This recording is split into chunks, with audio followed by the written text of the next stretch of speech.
Okay. Our group interviewed Rachel from Shanghai, China. She has been in the United States for 5 months and is studying mass communications at Miami. All right, Rachel, I'm going to ask you a few questions about your experience in the United States. So, to start off, why did you choose to come to America? First, I personally like United States a lot. When I'm in high school, we're learning American English, and we also learn like American culture and also like American movies, American music. So, and a lot of my friends, we all like apply here together. So that's why I'm here. All right. So, was there anything that surprised you when you first arrived in the United States? Like, were you disappointed by anything? No,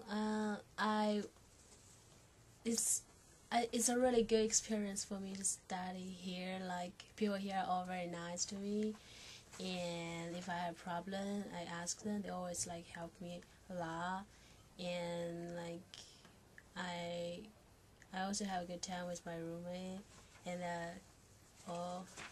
it's all good here. That's good.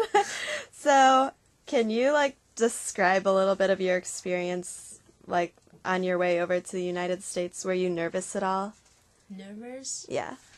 Yeah, at first I'm afraid I have no friends here. I'm like alone and by myself. Like people will think I'm like weird and like from China, and probably all people were like worried about we can't communicate and they can't understand me, and we have like different cultures, speak different languages, and yeah, that's almost that. Okay. So, is there anything what do you miss about China the most? My family, especially with like some holidays, just like this year, our like spring break, it's kind of like Christmas here. It's a huge like holiday for the families like get together. Like this time is the first time now with my parents, so I'm kind of like miss them a lot. And another thing is like food. I mean, the Chinese food here is like American Chinese. It's not Chinese food, so it's quite different. And we can't make food here because we live in dorm. So Yeah, that must be tough. So, what major differences do you see between here and China? Like, do you feel like you have more freedom in America than you did in China? Let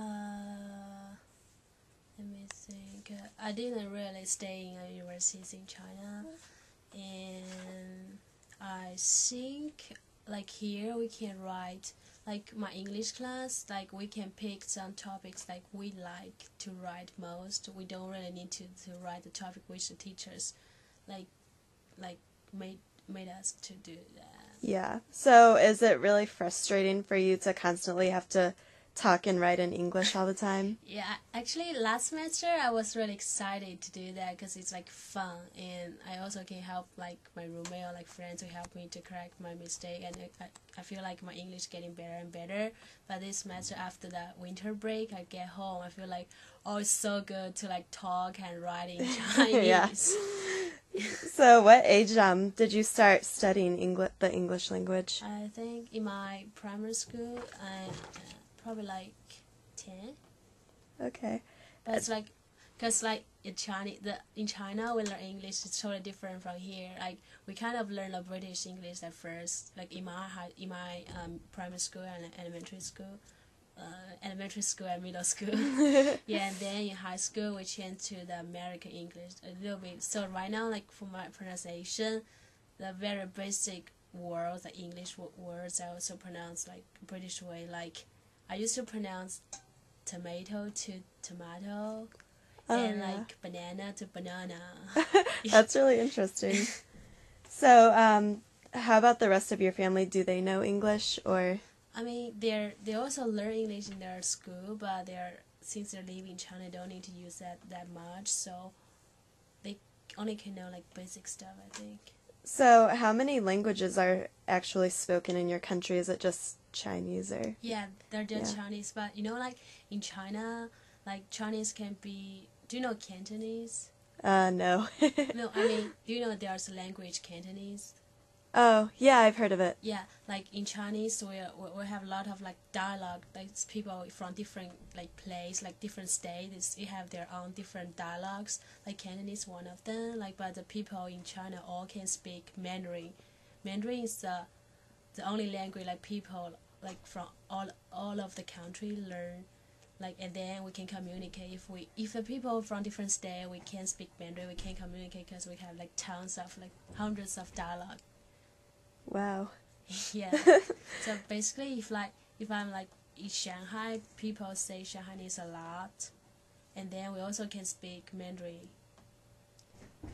So, do you think you could teach us a couple words in your language? Chinese. Yeah, like how would you say hi? How are you? Hi is ni hao. Ni hao. Yeah. Okay. And how are you is ni hao ma. Ni hao ma. Uh-huh. And how would you say I can't wait for summer? 我很想like for summer. Yeah. 我很想回到夏天. Is that hard? Wow. Repeat that one more time. Like I is 我. Wa. Like really want is like 很想. 很想. Like yeah, like back to summer is like 回到. 回到. Summer is 夏天. 夏天. The total is 我很想回到夏天. 我很想我很想回到夏天. 等夏天. Good job. Thanks. It's hard. It's hard. It's a sentence. I mean, do you know how to say thank you in Chinese? No. 谢谢. 谢谢. Mm-hmm. All right. Well, so finally, do you plan on finishing all 4 years of your education here at Miami? Yeah, I think so. Because I'm like, I like here, like, and I just switched my major, and I want to focus on it until I graduate. All right. Well, thanks for your time, Rachel. Okay, you're welcome.